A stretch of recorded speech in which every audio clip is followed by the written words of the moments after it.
ائمہ مساجد کے وظائف کا مسئلہ عجب دور نرنگ ہے کہ جس میں محراب و ممبر بھی حکومتی اعلانات کے ترازو میں تولے جا رہے ہیں۔ کبھی یہ ممبر دعوت و تبلیغ کا مرکز تھا تو کبھی اصلاح امت کا محور، مگر آج یہ اخباروں کی سرخیوں اور اسمبلی کے وعدوں کی زینت بن چکا ہے۔ حکومت پنجاب نے اعلان کیا ہے کہ صوبے بھر کے 65,000 ائمہ مساجد کو 25,25 ہزار روپے ماہانہ وظائف دیے جائیں گے۔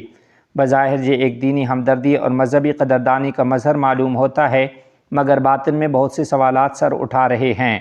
ابھی اس اعلان کی عملی شکل، طریقہ کار اور معیار استحقاق سب کچھ پردہ غیب میں ہے۔ نہ کوئی باقاعدہ پالیسی وضع ہوئی ہے، نہ مساجد کی فہرستیں مرتب ہوئیں، لیکن ملک بھر میں شور قیامت برپا ہے۔ کوئی اسے ریاست مدینہ کی جھلک قرار دے رہا ہے اور کوئی اسے مذہبی طبقے کو خاموش کرانے کی چال سمجھتا ہے۔ اہل بصیرت جانتے ہیں کہ حکومت کے فیصلے اکثر جذبات کی رو میں نہیں بلکہ سیاست کے بہاؤ میں بہتے ہیں۔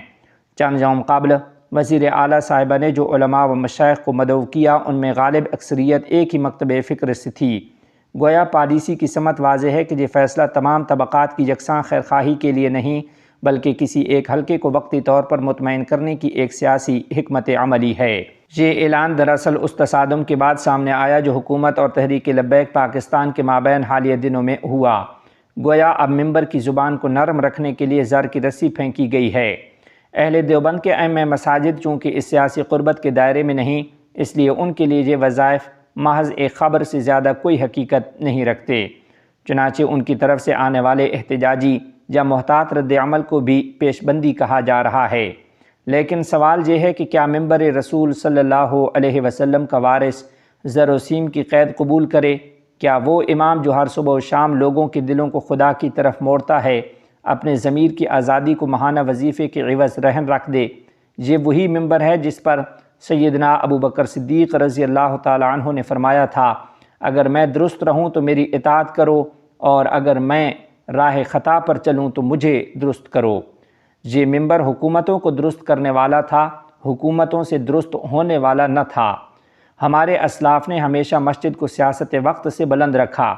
وہ جانتے تھے کہ جب محراب وزارت خزانہ کی چھتری تلے آ جائے تو ممبر کا وقار باقی نہیں رہتا۔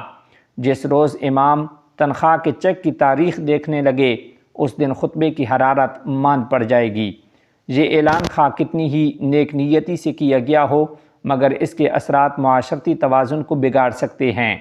اگر حکومت واقعی دین کے خادموں کی مالی اعانت چاہتی ہے تو اسے تمام مکاتب فکر کے لیے مساوی بنیادوں پر ایک شفاف غیر سیاسی نظام بنانا چاہیے جس کا مقصد خدمت دین کی بقا ہو، نہ کہ زبانوں کی بندش۔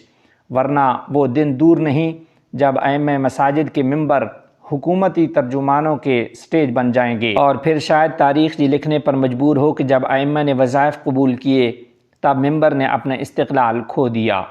قوموں کا فکری سرمایہ ان کے علماء و ائمہ ہوتے ہیں۔ اگر وہی طبقہ حکومتوں کی قید میں آ جائے تو قوموں کے دلوں سے ہدایت کی روشنی ماند پڑ جاتی ہے۔ اس لیے لازم ہے کہ ائمہ کرام اپنے مقام کی عظمت پہ پہرا دیں۔ یاد رہے، ممبر رسول صلی اللہ علیہ وسلم کی حرمت کسی وزارت کے چیک سے زیادہ قیمتی ہے۔ اور اہل دیوبند خاطر جمع رکھیں، یہ حکومتی کرم فرمائی دراصل بریلوی مکتب فکر کے لیے وقتی دلجوئی ہے۔